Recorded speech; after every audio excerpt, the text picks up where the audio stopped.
waxaan Sheekh Xasan Kaafi soo marin oo diin ah oo wada halkaas lagu keenay waxay noqonayaan diin lala dhumana si kale u taalo way iskuul Sheekh Xasan Kaafi cid uga aqoon badan dadkanaga waa ku yarta oo way jirtay culimo badan oo tilmaamo kala duwan laha wadanka ku socota culimada khayrkan diin horseeday wixii diin uga dambeeyay qofkii wax wado yimaada diinan wada yiraahda iskuulan wada yiraahda inaad ayaga u calidaan soo mar Sheekh Xasan Kaafi tirahdaan qaadanay soo walaal ilaahay dirtiis maneen ya deegaanka ayaan laga soo sheegin waa meeshan ugu rajada badannahay diinka islaamka meeshan oo deegaankan wixii fasaad oo sheekh naga wacdiyana ka joogsan insha Allah oo jaadku ugu horeeyo oo dhalinyarada daroogada iyo kiniiniga isticmaashay ay ku xigaan walaalayaal ilaahay subhanahu wa ta'ala mahadoo dhan u sugnaatay runtii waa deegaan asaaskiisu dhow yahay oo ma taqaanaa mar dhow asagoo dhama asaaskiisu ahaa haddana intaan wadada maanta ay jamaacadii ku ogtay salaada oo haddana wali ay muxaadaraadkii diiniga ay u fadhiyaan waxaa ilaahay looga mahadiyo waa subhanahu wa ta'ala culimadii wacdiga noo dhameysay haday tahay masjidka iyo fadiiladiisa iyo salaada oo lagu tukado sheekhana Sheekh Saciid khayr Allah siiyo naga hadlay haday tahay mawlidka nabiga kaleey salaatu wasalaam waa laga hadlay haday tahay walaashiga dadka dhexdooda waa laga hadlay anigu hal kalimaan ku dara wax badan ku dari ma halka kalimo waxay tahay dadka horta istaagtaag waxa la yiraahdo iyo dad isfiirinaya deegaanada waa laga sheegaa laakiin deegaan sidan ay diintu u saldhigatay ma ahan laga sheego waxa la rabaa ardayga yar iyo aabaha iyo hooyada iyo dhammaan in diinka lagu taxan yahay masjidka lagu xiran yahay macallimka lagu xiran yahay sheekha lagu xiran yahay oo aan balaayadaas aysan soo galin haddii xaasidnimo ay jirto xaasidnimadu waa aafo waa cudur xun waay cudurka xunkaana waxaa la rabaa in la iska fogeeyo xaasidka waxaa la yiri xaasidka waxa xumaan ugu filanba xumaantiisa la sheego waxa ku filan ilaahay inuu magangal quraanka ku soo dejiyay suuratul falaq wa min sharri xaasidin idha hasada ilaahay marka xaasidnimadu wax khayr lama wax wanaagsan ma sheekha naga hadlay taasaan insha Allah ta'ala iska aan ka fogaano wixii isoo qabay waxa ramaanta kaliya iyo quruxdaan iyo diinkan iyo walaalnimadan inay ku iloobaan wixii isoo qabeen oo qofka kale salaanta iyo booqashada iyo hadalka wanaagsan oo ku bilaabo darsiga diinka la isla fariisto dugsiga hawshiisa la isla wado masjidka iyo jamaacada la isla wado deegaanka khayraadkiisa laga shaqeeyo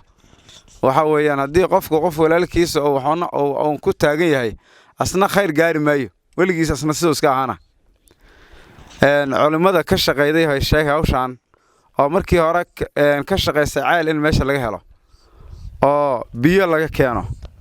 oo ku guuleysteen ilaahay subhanahu wa ta'ala ajir badan ka siiyo haddana ku xijiyeen si deegaankii biyaha looga helay diinta u saldhigato quraanka dugsiga haddana dugsigii markii la furay waa joogay haddana ku xijiyay masjidka meeshan markii la xaqaaqay maalinta masaajidka la calaamaynay intaana umada la isku imaahay dadka naga meeshan jooga isma lahayn laakiin alxamdulillah galabto khayr ah muuqda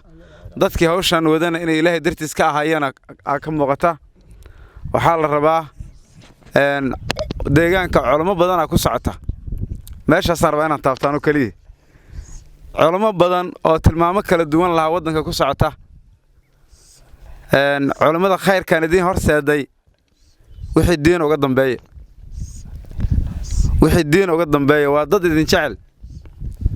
in diinku dhexdiina ka talaalmo jecel in aakhiradiina hagaagta jecel inaad walaalays jecel noqotaan jecel inaad dadka u hormartaan dad jecel oo walaalihiina oo culimaha ka shaqeeya hawshan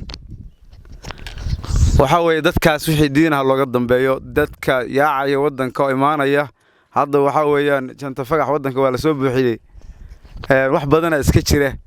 anigu waxaan leeyahay kaliya meeshaas ayada ah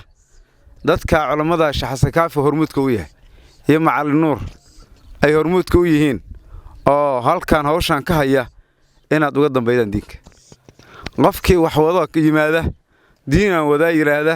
iskuulaan wadaa yiraahda inaad ayaga u celidaan soo mar Sheekh Xasan Kaafi tirahdaan Sheekh Xasan Kaafi soo mar tirahdaan waxaan Sheekh Xasan Kaafi soo marin oo diin ah oo wada halkaas lagu keenay waxay noqonayaan diin lala dhuumana si kale u taalo way iskuul Sheekh Xasan Kaafi cid uga aqoon badan dadka naga waa ku yarta way jirtay asaga midkaan soo marin dan kale leeyahay anigu waxaan leeyahay dadka iyo ardada iyo deegaanka si aan leen kaga baadiyeen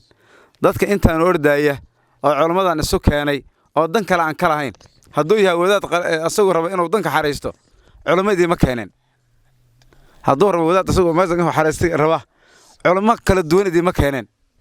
wax culimadan inaad ka faa'iido ku keenaa inaad ka faa'iideysataan raba in deegaanku cilmiga faa'iido raba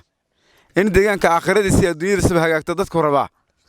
marka waxaan anu leeyahay meeshaas kaliya insha Allah ta'ala iska fiirino qof walba socda iyo qolo walba wax wada oo ognahay dadku waa dugti maanta wax qarsan ma leh dadkii afkaar kala gedisan la aaminsan yahay afkaartiina wadanka waa la soo galiyay hala soo galiyay dadka wadana culimo iska dhigayaan oo dadka wada cimaamada iyo ay wataan haddii waagi hore tusbaxda diidi jireen hadda tusbaxay wataan haddii waagi hore tusbaxda diidi jireen hataa hadda tusbaxay ku soo darsadeen marka iska ilaaliya oo lahaada dad difaacidin ah oo aad wixii xumaan idin soo dhex gelina aad ka horgeedaan ayaga oo soo mara tirahdaan